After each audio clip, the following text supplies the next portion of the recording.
Welcome to Commander Central, episode 332, and today we are going to be talking about Dominaria United. I'm Max. And I'm Chris. Chris, happy Thursday. Yay.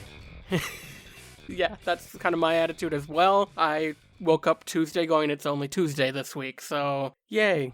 Yeah, I'm just kind of out of it today. Yeah, but you're going out of town this weekend, right? Tomorrow, yes. Tomorrow, nice. For Sure like a am. tournament or family stuff? Family stuff. That'll be cool. I hope so anyways. I mean, you never know, because it's probably going to rain on me or something dumb, because it always happens whenever I plan to go out of town. Yeah, well, hopefully you'll get nice weather. It has been kind of rainy this week, on and off. That So is hopefully true. it's all done. That would be nice. Yes. No Dana this week. He is dealing with work complications, but one of these days we'll all be back together. Yeah, maybe. We'll see. Chris, have you gotten to play any games lately? Commander games? No. No? Other Magic the Gathering formats? I did a vintage cube draft. How did that go? That was awesome. So, pack 1, pick 1, I got a Mox Ruby. Okay. And then it was like pack 2, pick 3, I got a Mox Jet. And I ended up playing like a combo reanimator build. It was pretty cool to play. Nice. Super powerful cards. Yeah, I ended up taking second place. The guy who beat me, he was playing a Esper colored deck with like opposition and other stupid broken cards like that, and I'm like, this sucks so bad. Ooh, that sounds intense. But hey, I'm glad you had a good time. Oh, I sure did. Do you plan on doing it again? Yes, if I ever get the opportunity, I will. Nice. If you out there want to tell us about any games you've been playing lately, how would they do that, Chris? Well, I can reach us on a multitude of social media platforms. You can find us on Twitter at CMDR Central. You can search us up on Facebook, CMDR Central. You can find us on YouTube by searching CMDR Central. And you can also find us online at cmdrcentral.com. You can also head over to patreon.com/CMDR Central. Check out our reward tiers, like joining our community to play virtual EDH or discuss all these Dominaria United previews that have been popping up all week long. This week, we want to say hello and thank you to Marshall Kuntz and John Keel. Cool beans. Thank you, everybody. Yes, awesome. So, Chris, let's jump into Dominaria United. Today is, I believe, one of the last days of previews, so we might miss some super awesome green mythic that gets previewed tomorrow, but I'm not too worried about that. Well, I hope that something super awesome gets previewed tomorrow, because this set's kind of lackluster for me. I was going to say, I haven't talked to you since previews started, so what are your feelings about Dominaria United? I mean, lackluster. It seems lackluster. It's a cool set, don't get me wrong. You know, like, there's cool things going on with it. I'm sure the lore is just sweet beyond belief, but, like, the cards, I'm looking at them, and I'm just, like, not seeing anything that's, like, just jumping off the pages at me. Like, usually, whenever I look at a set preview, there's always a few cards in there just like, oh, that's awesome, that's awesome, that's awesome. And a lot of this stuff is just like, okay, it's okay, I guess. Yeah, I'm kind of feeling the same way. Dana and I talked about this a little bit last week, I think. But yeah, the more the previews have come out, I'm interested in a few cards, but it feels very core set-like to me. Obviously, you know, it's that early fall set. I mean, for the people who love the lore, that's huge. That's what Dana's psyched for, and I recognize some of these characters on the cards, I'll say that much. The names sound familiar. Yeah, I recognize a few of them as well. Mainly like big names, a couple of like the old school like characters and stuff like that. I saw that they got some cards, so that was pretty cool to see. Yeah. What do you think about all the stained glass art variants? Do you want me to be honest with you on this? Yeah, okay. Be honest with me. I honestly think that Wizards is trying too hard. It's almost like every single set they're slapping something new, fancy into it, and it's just getting almost a little too much to handle. It's not special anymore, kind of thing? Yes. Yeah, I kind of feel that way too. I felt that way about other alternate versions of cards in previous sets. Like, I wasn't a huge fan of, like, the Kaldheim, you know, Viking drawing, carving art. That wasn't really my thing. For whatever reason, though, the stained glass work looks cool. I think some of them are a little maybe too busy, but the ones that have a lot of, you know, I'm looking at like Sten Paranoid Partisan right now. He just has a lot of solid colors in big blocks, and that looks really cool. Yeah, don't get me wrong. They look cool, you know.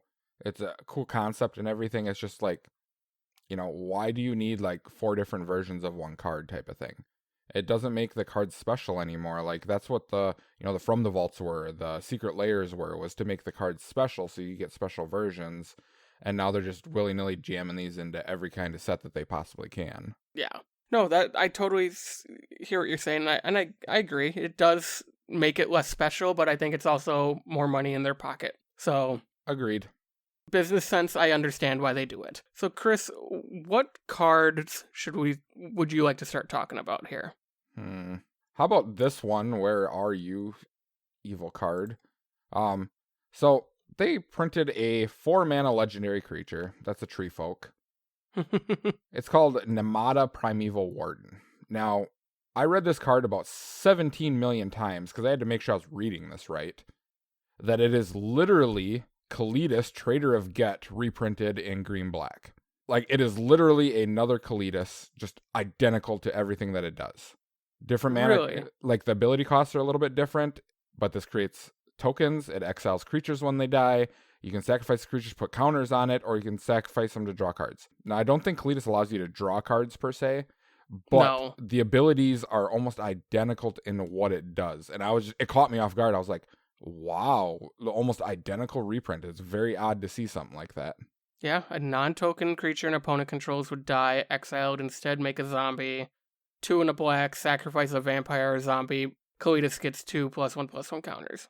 Yep. Now, while this is like a little different, like this is any creature dies, you can create a token, whereas Kalitas is non-token, and you sacrifice Sapperling and it gets +2/+2 till end of turn, whereas Kalitas gets +1/+1 counters. The whole system of it in general is pretty much the same in my eyes. Yep, it's just easier to keep track of +2/+2 until end of turn than having dice or tokens or something. I kind of see why they're doing the buffs versus counters with some of these cards. It still just caught me off guard when I read this, and I was like, no way, really? So, no, that was like the first card that I when I was flipping through looking at legendaries, I'm like, well, we will talk about this one. I'm curious what everyone's viewpoint is on, them doing like almost identical reprints, something like this. I don't know what people think about that, but I would be curious to hear from everybody. Yeah, that is interesting. We kind of saw something similar to that back with the flip lands in Ixalan, the Sorta Gaia's Cradle and Sorta Academy. So those went over well, I think, for the EDH community. Yeah, I just wonder if that's a precursor that they're putting cards like that in so they can go back and redo other cards too. Yeah, maybe. I don't know if they're running out of ideas or something, but it caught me off guard like something fierce. Yeah, one of my favorite legendaries in this set is King Darien the 48th. I was wondering what the numbers were. I was like counting. I'm like, L means 50, doesn't it? I don't remember what L means. I used a calculator on the internet. Okay. So what? He's 1 green and a white for a 2/3 human soldier. Other creatures you control get +1/+1. You can pay 3 green white to put a +1/+1 counter on Darien, and then you create a 1/1 soldier creature token. Then he has a sacrifice effect where you can sacrifice him, and creature tokens you control gain hexproof and indestructible until end of turn. Yes, I really like this card too. I was one of them that I was looking at too. Like if I were to build a cookie cutter like token type theme deck, this card would definitely be in there. If not even just the commander of it. Yeah. It's perfect ability. You can create tokens. Yes, it takes a little bit of mana to do it, but the ability to sack on command to give your creature tokens hexproof and indestructible. It's just like Linvala. Yes, the blue-white Linvala that could do stuff like that. And I think those abilities are just priceless in EDH. Yeah, this is super toolboxy. The fact that he's 3 mana means you're going to want to use that sacrifice ability a lot. 3, 5, 7, that's not a problem in Selesnya, getting that mana. Especially with cards like Cryptolith that can make all those tokens tap for mana. You'll be fine. Yep. I mean, and then if you are playing like what we were talking about, the flip land that turns into Gaia's Cradle, then you have that land that you can tap. If you're fortunate enough to own a Gaia's Cradle, that's another thing that goes with that. And then, yeah, I mean, in those colors, it's like nearly impossible not to have enough mana to recast them. Yeah. What's next, Chris? You want to keep talking about legendaries? Sure. Why not? There's a few more I like in here. Oh, there's one that I'm just like in love with, but I know everyone's in love with this card. Like, I Is it think Liliana of the Veil? no. I have my playset of Lilies, and they reprinted her, and that card is absolutely trash looking, and I hate it, and I don't know why they made it. It makes no sense to me. The full art version makes her look like she's like 95 years old or something, like some old grandma running around. I mean, She was a teacher. It takes the kids take the toll on the teachers, buddy. I've seen it with my brother. yeah, I don't know why. I'm think it's cool because now she's legal in Pioneer, so that's going to be an interesting turn of events, but I don't know why they, printed her like that. They should have given her better justice in her art. I feel like this is like an animation that's going to be an arena, and they just put it on the card. Don't get me wrong, the art's I like the art. It just seems very computerish, in my opinion. Yes, that is true. So the legendary I was talking about is black, of course, So we're, you guessed the right color, and that's Shieldred. Yep. Shieldred the Apocalypse is a 4-mana, 4/5 legendary creature, Phyrexian Praetor. So, already that casting cost to stats right there is really good. She has Death Touch, and whenever you draw a card, you gain 2 life. Those 2 abilities are sweet. That's just pretty good, because, when you're playing black, you're paying life to draw cards anyways. So why not just, net 0 when you're doing that stuff? Now, her other ability is whenever an opponent draws a card, they lose 2 life. Combining those 2 together, I was absolutely shocked for the mana cost on Shieldred. And then the abilities, I'm just like, what's going on here? I don't understand this. Yeah, this card is bonkers. I think Dana pointed out on Twitter. He goes, "I can't wait to sign in blood someone for 4 life now and kill at 4 life." Yeah, I love this card. I'm gonna need a couple copies of it for some of my decks, but this is awesome. Very different, like you said, different than what you're used to doing in black. Paying to draw cards, now you're reaping the benefit, I guess. See, and this card wouldn't be such a problem, I don't think, if it was like a 6-mana card. Or, 7 mana like what the Praetors usually are, like high mana cost cards. But it's 4 mana for a 4/5, which is just bonkers in my opinion. Yeah, that's insane. This will be a bomb, probably in all formats that I play, so Commander. No, there's a lot of really powerful legendaries that were printed. There's also a lot of them that are just kind of cool. Another legendary that will never see play. Yeah, for sure. I want to talk about the Weatherlight Completed. This is a 2-mana legendary artifact vehicle. It has flying, and it has a bunch of text on it. Sure does. As long as the Weatherlight Complete has 4 or more Phyresis counters on it, it's a Phyrexian creature in addition to its other types. And then whenever a creature you control dies, put a Phyresis counter on the Weatherlight Completed, then draw a card if it has 7 or more Phyresis counters on it. If it doesn't, you scry 1. Yeah, that's really good. That's really good for 2 mana. In the deck I'm putting it in, I sacrifice creatures all the time, so I'm just going to have a 5/5 flyer very quickly. Yeah. It is very interesting, though. This is a vehicle with no crew cost on it. Right. Well, the Phyrexians completed it, so it's part machine now, right? Yeah. Yeah, that was the interesting. I saw that, and I'm like, no crew cost. And then, you read all the text, and you figure out how you can actually turn it into a creature. Yeah, I'm super looking forward to playing this card. Yeah, it's just really good. It's one of those cards that you play in a deck, especially with creatures. If you're playing in, we'll say, mono black, and you're sacking all your creatures and stuff like that, that's just dumb, because then this thing is gonna trigger all this times and all that, and then you're gonna destroy everyone else's creatures. It's crazy. But even if you play this in any other deck where board wipes are present, where people are board wiping all the time, just triggering this, because it's not gonna die until it becomes a creature, you get the scry or the draws. So that's really good. Yeah, for sure. What other legendary cards do you like in here, Chris? Karn. Let's talk about Karn. Karn. So Karn is 4-mana planeswalker for 4 loyalty. Woohoo! Another 4-mana Karn. Yay! Karn has 3 abilities. It is a +1, a -1, and a -7. The +1 creates a tapped Power Stone token. It is an artifact with tap, add colorless, so you don't actually sacrifice it. You just tap it to add the colorless. But this mana can't be used to cast anything that is non-artifact spell. So you have to only use it for artifact spells. The -1 is pay any amount of mana. Look at that many cards from the top of your library, then put one of those cards into your hand and the rest at the bottom of your library in a random order.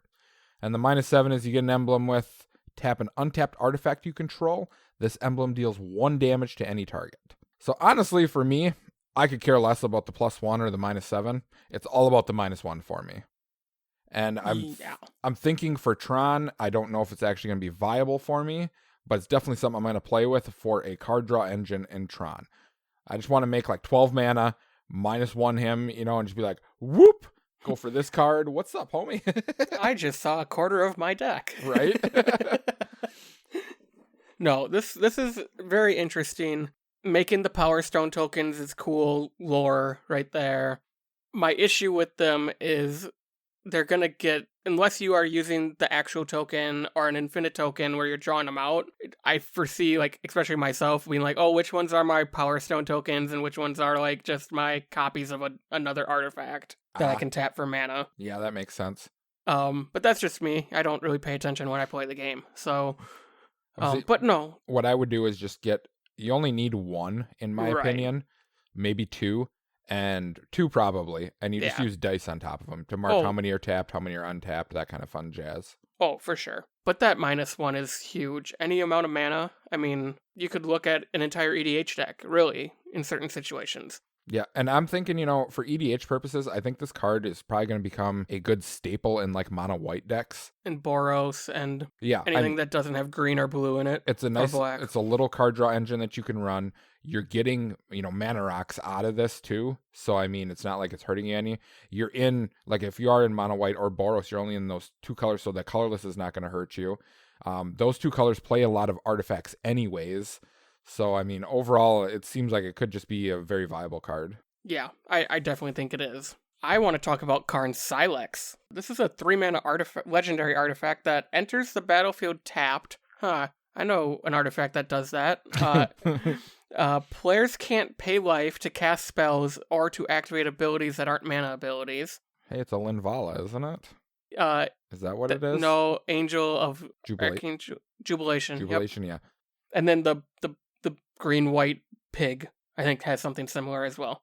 And then you can pay X and tap it to exile the Silex, and then you destroy each non-land permanent with mana value X or less, and you can only do it as a sorcery. So it's like a Niv's Disc. But better? But way better? Oblivion Stone combined in one, I guess? Or, like, I was thinking more like, what's the Engineered Explosives? Yeah, it's like Engineered Explosives too, yeah. Little Ratchet Bomby-ish in there. Or what's the enchantment that has the same thing? You pay X, sacrifice it, and destroy everything X or less. It's black and green. I can't think of it. Yep. Pernicious Deed. Boom. Thank you. Yep. Beat you to it, Internet. Yeah, I don't probably need Google. Not. No, this is an awesome board wipe. And even if you don't get to use the board wipe, it's going to be an awesome removal target for you. This is a bait card almost. Play this, hose everybody over a few turns, make them remove it, and then play something better. Yep. And the art's just super cool. I do like the art on it a lot as well. Any other legendary creatures or cards you want to talk about, Chris? Nope. Sure don't. Okay, let's move over to the non-legendary stuff. What are you liking there? This was extremely painful for me to look through all these cards and not see anything that was like, ta-da! It just like didn't like slap me in the face. I was like, this is very disappointing for me. And I don't know why this set's like this for me, but it just is. Okay. But I did come up with a couple of them. Cool. So one of them that I found that was interesting to me more than anything is the new land called Plaza of Heroes. The gate, right? No, it's just a land. Oh. It taps for colorless. It also taps to add 1 mana of any color. Spend this mana only to cast a legendary spell. Then it taps to add 1 mana of any color among legendary permanents you control. And then 3 and tap it. Exile Plaza of Heroes. Target legendary creature gains hexproof and indestructible until end of turn. This card I foresee commander players probably playing quite often, just for the simple fact of it always creates colorless. Yep. It always creates mana of any color to cast your commander. When your commander is out, it creates, any color mana, and then you can exile it to give your commander the protection that it needs. So, I mean, it fits all the boxes that you need for a good commander card, and I think it's going to be played quite a bit. Yeah, and you're specifically just using it on your commander. I mean, yes. All my decks run multiple legendary creatures or a legendary spell, Planeswalker. Like, this is bonkers good. The fact that it doesn't come in tapped blows my mind. Maybe they just couldn't fit it on the text box. It's the only thing I can imagine. They don't have much room on there anymore, so... We won one battle, they took it off. Like, yeah, I mean, I think this card will be played in quite a few decks, if not all of them. But that is to be seen yet too, because people might not like it. Yeah, I mean, I'm definitely probably going to put it in every one of my decks for every reason you said. Like, the fact that it's a 3 mana for a target legendary creature gets that heroic intervention. Yep. For 3 mana. Yeah, that's pretty good. I mean, like, you think about it in decks that rely heavily on their commander, then this will guarantee to be a staple in that deck. Now, if it's not relying heavily on the commander, then that's where I think that people will probably play other lands, just because they're better overall. Right. No, I can't wait to pick up this card. I don't think it got an alternate art, which I'm kind of sad about. It did get an extended art, so okay, so it does have an extended. Okay. The extended art's gorgeous. So, and it's pre-ordering for $20. That's great. I didn't look at prices of cards. I just looked at cards and I'm like, this one looks like it'll be good. Scryfall said like $18.90. I'm like, and I have how many EDH decks? Okay, so that was your first one. I would love to talk about Sarah's Paragon. This is a 4 mana, 2/2 white for a 3/4 angel with flying. And a nice block of text that says, once during each of your turns, you may play a land from your graveyard or cast a permanent spell with mana value 3 or less from your graveyard. If you do, it gains when the permanent is put into a graveyard from the battlefield, exile it, and gain 2 life. Hey, guess what? It's a mono white Lurrus. Exactly. Yeah, I saw that card too, and I was like, that's actually pretty good. Right. I mean, we tell people run Scavenger Grounds, run Ghost Quarter. Here's a cool way to get it back that isn't Crucible Worlds or, a Sun Titan. Right. Not to mention, Crucible Worlds is like $50 or something dumb. Did it finally go back up? I thought it did, because someone was asking to buy one the other day, because it was reprinted in Double Masters, and they're like, I can't afford the other ones because they're too expensive. And I'm like, oh boy. Scryfall says they're all sitting about 20 to 30 somewhere. Depending on the version. That's still too expensive for that card. Especially card. When it doesn't see play except for in EDH right now, so. Right. The power of Commander. Yeah. But I mean, that's not even... I mean, we also talk about playing 3 mana rocks. That gets you your Commander Sphere back. That gets you your Midnight Clock back. That gets you... Well, I think that might exile. But you know what I'm saying. Yep, I sure do. I like it. I like it a lot. You're up, Chris. All right. So... the other card that I saw that was pretty cool, this is actually a cycle of them. And they're not that great, to be honest with you. But I like how they changed it up to try to keep the flavor of Phyrexian in this. And this one I'm going to talk about is called Defiler of Vigor. It's the green one of these. It's a Phyrexian worm. It's a 6/6 for 5 with trample. Really good stats for that kind of creature, if it was just a vanilla creature. It also has text stapled on it. Now, each of these colors have a card like this that has the same type of text, and they get a special ability when they do this. It says, as an additional cost to cast a green permanent spell, you may pay 2 life. Those spells cost a green less to cast. So for those of you who remember, what Phyrexian mana was, you paid the 2 life instead of paying the colored mana. Or you could pay the 2 life instead. Yes. This effect reduces only the amount of green mana that you pay. Pretty cool, they do, then you can activate ability, or not abilities, but cast the spells for cheaper type of thing. Now for this one, it says whenever you cast a green permanent spell, put a +1/+1 counter on each creature you control. I love it. Let's read that again. Whenever you cast a green permanent spell, put a +1/+1 counter on each creature you control. So already you have a 6/6 for 5. And then, let's just, green, all they do is cast permanent spells for the most part. So let's just put counters on everything I control. I mean, I think this card's okay at best. I mean, because there are really other good cards, that you can play alongside with this. But I like how they did that Phyrexian thing. I mean, because they got rid of the Phyrexian mana itself, but they have this new ability stapled on these cards. I think, yeah, I really like this modified Phyrexian mana. I think it just, from like a lore perspective, and granted I've only read like 2 of the stories, I think it's just their way of telling us how more powerful the Phyrexians are this time around. Because they're now giving that ability to like all the cards and all your permanent spells versus just the spell you want to cast that one time. Well, I mean, what do you expect when you leave them alone for how many, centuries or whatever it was? Yeah, good thing we don't have to deal with that, I hope. I want to talk about the black Defiler. Okay. So Defiler Flesh is 2 and 2 black for a Phyrexian horror. It's a 4/4 and it has Menace. Same Phyrexian reducing text, but his cool ability is whenever you cast a black permanent spell, target creature you control gets +1/+1 and gains Menace until end of turn. I'm a huge fan of Menace. I love Menace, and the fact that I can give this to my board and make the creatures more powerful is a great, cool way to get around blockers, and I can't wait to put this in a few of my decks. Yeah, the ability to give evasion just by casting a spell without where it's not a spell that's targeting it to give it evasion, just willy-nilly playing your game and just giving evasion to all your other creatures is extremely powerful. Right. Chris, how do you feel about the keyword domain before we move on to another card? I like it, but it is very hard to play.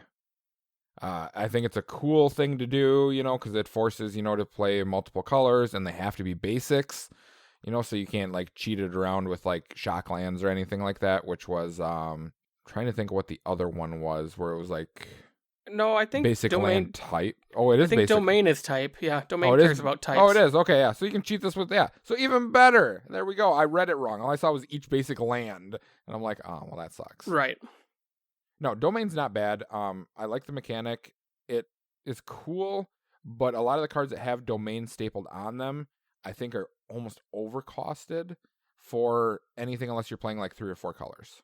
Yeah, I've never been a fan of it. Granted, up until now, there haven't been that many cards that say domain on them. I really feel like it's made for constructed or draft, unless you just want to play them in your 5-color EDH deck or something like that. And I agree with you. Some of the abilities are cool, some aren't, but they do feel overtly costed. Yes. Yeah, I think that might be why this set's kind of lackluster to me, is because between domain and kicker, it cut out a lot of the card pool from, every type of deck type of thing. So you're stuck into certain types of decks that can play these cards, and you don't have an overall wide variety of things that are everywhere. Yeah, for sure. Okay, Chris, I would like to talk about Silver Scrutiny. Okay. So this is a sorcery for X blue, and you may cast it as though it had flash if X is 3 or less. Otherwise, draw X cards. Okay. So 5 mana for 3 cards. Is that at instant speed? That's good, right? That's what is it? Jace's Erasure? No, that's the creature. Jace's something. Yeah, it's a 5 mana instant speed spell that Yeah. lets you scry 3, draw 3, or just draw 3. I don't remember what it was. But I mean, it's not bad. Ingenuity. Yeah. It's not bad because it has an X, so you get to choose. And Right. you can also, you could put 2 in it and make it draw 2, at instant speed. I mean, that's not a big deal neither. It depends on what the board state's sitting at and what you need at the time. Yeah, I found it interesting. I would love to play this in a draft, just to do it once at someone's end step, and then never play the card again. That's amusing. All right, so years ago when I played Standard. Uh-oh. Here we go, folks. I played a red-green ramp deck, and it was awesome. And there was this X-costed Eldrazi that I played that, comes in with X +1/+1 counters on it. Just X, and he just comes in with whatever. And it was a cool card and everything. Well, they printed another card called Shivan Devastator, which is a Dragon Hydra, which already is baffling my mind how you get a Dragon and a Hydra together, but whatever. Don't Google that. And this is X and a red. And Shivan Devastator enters the battlefield with X +1/+1 counters on it. I mean, that's just awesome, right? How about we just staple flying and haste on this thing as well? I mean, what I would have given for this card in Standard back then, it would have I don't know. I think I would have broke the format if I would have been able to use this. Yeah, this card is bonkers. It's a cool red mythic dragon, and I always love a cool red mythic dragon in a set. And this one is top notch in my opinion. Yeah, this is definitely a card that we'll see play in decks that are ramping lands out. For instance, like you have like the new Windgrace card that's coming out. You know, it's all about lands and stuff like that. So why not have something that you can jam in there to play at any time in the curve that has flying and haste? I mean, we just talked about evasion, and you know, something like this is just that's perfect for what you need. And it's in red. I mean, red of all colors. You know, it finally gets, you know, something that's cheaply costed that can do a lot of damage if need be. I mean, 5 mana gets you a glory bringer. That's all that is, without the Sure exert. does. That's fun. That's really fun. Or 10 mana gets you, you know, what is that? A 9/9 creature. So I mean, it scales highly for you. Yeah, this will be great in everyone's dragon decks, I think. My next one is Threats Undetected. This is a sorcery in green for 2 and a green, and it says search your library for up to 4 creature cards with different powers and reveal them. An opponent chooses 2 of those cards, shuffle the chosen cards into your library, and put the others into your hand. I like these type of cards because they are somewhat politically. This kind of is like a fact or fiction in my opinion. And the fact that 4 different powers is pretty easy to do in a EDH deck, and it's not like a Yasan deck where you want to like know what your 1-drops are, your 2-drops are, your 3-drops are, and so forth. So I think this could lead to a lot of cool games, and I also think it could lead to like, I'm just gonna go get my Crater Hoof and my Apex Devastator and my insert other big green creature here and insert other big green creature here and just show the board you want to end the game. Yeah, which is perfect. I mean, cards like this I have never had an issue with because it, you know, leaves it up to the board to debate what they want to deal with. It's also in green, whereas, you know, I always say green's the most powerful color in Magic, and you because know, it is. It is. I mean, honestly, it is. And adding this to it just helps them to actually finish games out. Because I've seen a lot of green decks where they jam in all the most powerful cards, but they can never finish a game out because one board wipe comes down or something, you know, like sometimes they get locked out of the game with like the artifacts that prevent attacking or can only allow one attacker type of thing. So, you know, they need other win cons in there, so why not go for creatures? It's like, okay, I'm going to go for all of these so I can destroy all this stuff. I mean, because, you know, green's got that fun jazz in it too. So, I mean, the ability to search up their creatures, because their creatures are what their deck is built around in green, because that's where all the abilities are stapled on. Yep. Yeah, this is great. I mean, another tutor in green is cool. I mean, we just got shared summons a few years back. Yeah, but wasn't that like 6 mana or something like that? 5, I believe. Okay. And you went and got 2 creatures with different names. Yeah, I don't think I've seen anyone play that. It always gets cut, and it's always like my 103 card when I build decks. Yeah, because it's search your library for up to 2 creature cards with different names, reveal them, and put them into your hand. Okay, Chris, you got any more you want to chat about? Sure, Dana's not here because I know he hates this card. Oh no. It's called Chaotic Transformation. Is that a red card by chance? It sure is.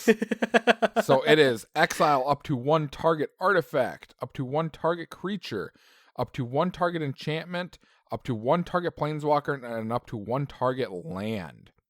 For each of those permanents that are exiled this way, its controller reveals cards from the top of their library until they reveal a card that shares a card type with it and puts that card onto the battlefield, then shuffles. And this is a 6 mana sorcery. I find this card interesting because it is a removal card in red, but they get a different card in response. So it's just like Chaos Warp type of thing, but more pinpoint onto what they can get. So for instance, let's say I need to get rid of the Cabal Coffers that someone played or something. You know, you cast this, you get rid of it, and they flip over. More than likely they're going to hit a basic or, you know, a land that doesn't matter quite as much. Now, if you hit a Planeswalker, that's a different story. You know, they could flip into a much, much worse Planeswalker type of thing. So I think it's just an amusing card because I think sometimes, you know, when I'm playing, these little chaotic things, you know, change the tide of the game and they make the games a little bit more interesting. But as I said, Dana hates these cards, so I get to talk about it when he's not here. Yeah, this is the first time I've seen this card, so I'm trying to process it all. It's a lot of text on one card. It is. I like that it is removal, so it's not quite Chaos Warp. It gets rid of the thing you want gone. There's not the chance it's coming back. And it hits everything. Wow. Yep, and you can always hit your stuff too. I mean, that's the thing, Yeah. like if you want to get rid of some of your opponent's stuff and then you're looking around, you're like, well, I still can get rid of, say, an enchantment or a planeswalker, and you know your deck numbers and what's left in there, guaranteed to hit something. It's just like, well, I can pop this off, get that, activate that planeswalker when it comes in type of thing, or get this enchantment that's going to help me to do this. I mean, all that in general, could be a cool little thing to do. Yeah, I mean, I think the only downside of this is unless you are in like a back against the wall situation, I don't see you doing this on just one type of permanent. You know what I mean? Yeah, I mean, if you For have six- to, you have to. I mean, right, that's and what like it for is. 6 mana, if you have to, you're gonna do it. I just foresee like this is 6 mana. I'm not just gonna do it to get rid of someone's, whatever ghostly prison. Yeah, it might help me win the game, but at the same time, 6 mana is a lot to remove one card, depending on what the game state is. Yeah, I mean it's as a one of, yeah, I understand that, but like for me, if I were to cast this and I had to get rid of one of my opponent's things, I would probably target as much of my board as possible with the rest of it to try to get something better. Like target the weakest things. Like if I have a Signet out and this is 6 mana, so we're at least on turn 5, if that's like the only artifact I have out, hit something, one of my token creatures or something, and flip into something better type of thing. Yeah, for sure. Okay, I want to talk about a red card. I know, shock and awe. I want to talk about the Elder Dragon War. It's an interesting card. It's a saga for 2 red, and like all the other sagas, it has read ahead, which is the new ability where you can choose what mode you start on, essentially, and you don't do anything for the skipped chapters. So, Chapter 1 is the Elder Dragon War deals 2 damage to each creature and each opponent. Chapter 2 is discard any number of cards, then draw that many. And then Chapter 3 is you sacrifice it and create a 4/4 red dragon creature token with flying. Yep. I want to focus on Chapter 2. Discard as many as you want and draw as many as you want? For 4 mana. Yep. Is that good? Do you like that? Like, is this card you would play just for that feature, and then next turn you're making a dragon? Maybe. I mean, it's not bad by any means. Because right. It's an enchantment in red, and people are probably not going to remove it, because it's just easier to kill the token off than, anything else. Getting the card draw is not bad. Now, I relate this to Fable of the Mirror Breaker, which I do believe that the second chapter on Fable is discard 2, draw 2, or discard up to 2, draw up to 2, something like that. And that's 3 mana. But you get much better things out of that compared to this one. Right. So I am comparing this card for myself to Illuminate History from Strixhaven. Okay. This is a card I run in a couple of my decks. So this is for same amount of mana, 4 mana. It's a sorcery, though. Discard any number of cards, then draw that many. But if there are 7 or more cards in my graveyard, I make a 3/2 red and white spirit token. Yep. Here's what I've found with these type of draw spells. When I want to use it, I only have like 3 cards in my hand after I cast this, or I'm down to 2 cards. Where I feel like I'm still going to have probably that same problem with the saga, but at least I know for sure, unless someone absolutely wants to destroy the saga before Chapter 3, I'm at least getting a better token out of the deal. Yes. So I think, like, for my use cases, I would rather the saga. Yeah. With that saga, though, I probably would not read ahead to Chapter 2. I would probably start it on Chapter 1. Because then when you draw on your next turn, you'll have one more card. Then it triggers. Then you can, discard down. Oh, that's a good point. I never thought about that. Yep. And I don't want my creatures to die, though. And even if you just discard 1, you just discard 1 and draw 1. So say your draw was worthless, you just discard 1, draw 1. So you're just filtering it out for, you already put the mana into it the turn before. So it's not hurting you for this turn. Yeah, that makes sense. Thank you. Thank you for talking that through with me. Yeah, not a problem. Any other cards you want to talk about, Chris? Not really. I was kind of disappointed with blue. I didn't see anything in blue that really jumped out at me. Usually I don't play blue anyways, but there wasn't anything that was big in blue this time. There's a couple of good cards, there's a Sphinx that has Domain, which, allows you to, what is it? You kind of do a fact or fiction type of thing. Yep. That's not bad, overall, but you still need Domain. And if you're in blue, you're maybe playing one other color usually.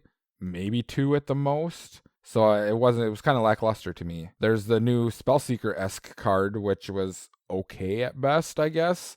I mean, an instant sorcery with mana value of 1 for 4 mana, not quite as good. I mean, I was very disappointed with it. Same with black. Like, there wasn't a lot of, like, super amazing black cards neither. And I was just like, very disappointed. Yeah, so a couple more blue cards got spoiled kind of while we've been recording. Oh boy, really? Oh, refresh. Yeah, so they aren't showing up on Scryfall yet, but they're in our Slack, so I'll read them to you here, Chris. Okay. There's an card called Aether Channeler. It's 2 and a blue. It's a human wizard. It's a 2/1, and when it enters the battlefield, choose one of the following abilities. Create a 1/1 white bird creature token with flying, return another target non-land permanent to its owner's hand, or draw a card. So, cool little card for draft. It's going in Brago. It makes a token or draws me a card, or that's just great utility for blink decks. Yep. There's another creature. It's in a foreign language, so this is the best translation we have. It's for 2 blue. It's a 2/3. It does not look legendary to my knowledge.